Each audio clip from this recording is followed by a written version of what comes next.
سلامونه ستړي مشئ وخت مو په خیر تاسې ته له زیرو نیوز 24 څخه د نن ورځې د مهمو خبرونو ټولګي ته ښه راغلاست وایو. نن جمعه د 1404 هجري لمریز کال د لړم 13 چې د 2015 زیږدیز کال د نوامبر له 21 سره برابره ده. شبنم مزریم او تاسې ته له زیرو نیوز 24 څخه د هیواد مهم خبرونه وړاندې کوم، خو په سر کې د مهمو خبرونو سرټکي. د افغانستان په اړه د پاکستان څرګندونې. د پاکستان بهرنیو چارو وزارت ویلي چې له افغانستان سره د باثباته او سوله ییزو اړیکو غوښتونکی دی. د افغانستان شمال زلزله ځپلو سره د یونیسف مرسته. د افغانستان په شمال کې له زلزلې 2 اونۍ وروسته د ماشومانو د ملاتړ نړیوال صندوق یا یونیسف له 1832 اغیزمنو کورنیو سره د ژمي د مرستو او کورني کیټونو مرسته کړې ده. او د صنعت او سوداګرۍ وزیر د هند له خصوصي سکتور سره لیدلي. اوس هم بشپړ خبرونه. د پاکستان بهرنیو چارو وزارت ویلي چې له افغانستان سره د باثباته او سوله ییزو اړیکو غوښتونکی دی. د پاکستان بهرنیو چارو وزارت ویلي افغانستان لا هم د پاکستان او د ټولې سیمې د ثبات لپاره یوه مهمه اړیکه ګڼل کیږي. یاد وزارت ویلي چې پاکستان له اسلامي امارت څخه غواړي چې د یوه مسؤل دولت په توګه عمل وکړي، خپلې ژمنې عملي کړي او د خپل هیواد له خاورې د ترهګرۍ د له منځه وړلو لپاره لازم ګامونه واخلي. د پاکستان حکومت ټینګار کړی چې د ترهګرۍ ضد مبارزه نه یوازې د سیمې بلکې د نړیوال ثبات لپاره مهمه ده او هیله لري چې اسلامي امارت به په دې برخه کې عملی اقدامات وکړي.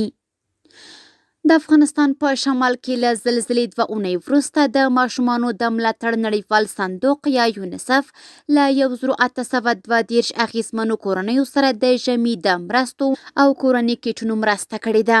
د نوامبر پر 3 د 4.3 درجې زلزلې له امله 26 تنه وژل شوي او 1102 ټپیان شوي، ترڅنګ یې 3024 کورنۍ په 6 ولایتونو کې اغیزمنې شوي دي.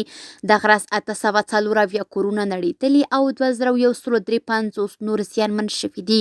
یونیسف ویلي چې د ژمي په رارسېدو سره بشري وضعیت لا خرابېږي او هڅې روانې دي څو بې سرپناه خلکو ته عاجلې مرستې ورسوي. د صنعت او سوداګرۍ وزیر د هند له خصوصي سکتور سره لیدلي. د صنعت او سوداګرۍ وزارت ویلي چې د یاد وزارت وزیر نورالدین عزیزي د خپل رسمي سفر په دوام کې د هندوستان له خصوصي سکتور غړو او په هند کې له یو شمېر افغان سوداګرو سره د PHDCCI خونې د رئیس او رهبري پلاوي سره لیدلي دي.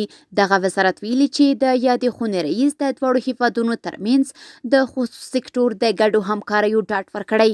د صنعت او سوداګرۍ وزارت دغه راز ویلي چې عزیزي له هندي سوداګرو غوښتي چې د پانګونې ترڅنګ د صادراتو او وارداتو په برخو کې هم افغانستان ته پام وکړي.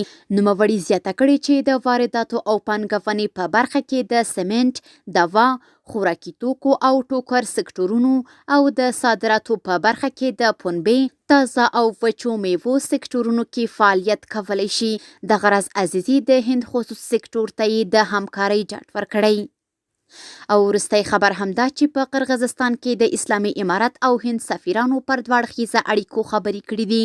په قرغیزستان کې د اسلامي امارت سفارت په یوه خبرپاڼه کې ویلي چې د یاد سفارت سرپرست مولوي عبدالشکور حقانی په کوربه هیواد کې د هند له سفیر بیریندر سنګ سره لیدنه کې د افغانستان او هند ترمنځ د اړیکو پر پیاوړتیا، اقتصادي او سوداګریزو همکاریو، سیمه ییز اتصال، بشري مرستو او 2 اړخیزو ډیپلوماټیکو تعاملاتو پر پراختیا خبرې کړي دي. خبرپاڼه کې راغلي چې دواړو لوریو هند ته د اسلامي امارت د بهرنیو چارو وزیر سفر د 2 اړخیزه اړیکو د پراختیا لپاره مهم ګام بللی او هیله یې څرګنده کړې چې د صنعت او سوداګرۍ وزیر نورالدین عزیزي سفر به د سوداګرۍ، صادراتو او وارداتو په ډګر کې نوي فرصتونه او پراختیا رامنځته کړي. خبرپاڼې زیاته کړې چې دواړو لوریو د چابهار بندر او هوایي دهلیز میکانیزم د اقتصادي او سوداګریزو همکاریو د پراختیا لپاره ستراتیژیک اهمیت لرونکی بللی او اړینه یې بللې چې ګډ تمرکز او همکاري پرې نوره هم پیاوړې شي. کورني خبرونه هم دومره وو. د بهرنیو او سپورټي خبرونو لپاره زموږ پاڼې وڅارئ په خپلو رسنیو باندې فیسبوک، انسټاګرام، ایکس افغانۍ، ټویټر، یوټیوب او ټیک ټاک زموږ خپرونې خوښې او موږ تعقیب کړئ. ادرس یې 0 نیوز 24 تر سبا خپرونې. د الله په امان.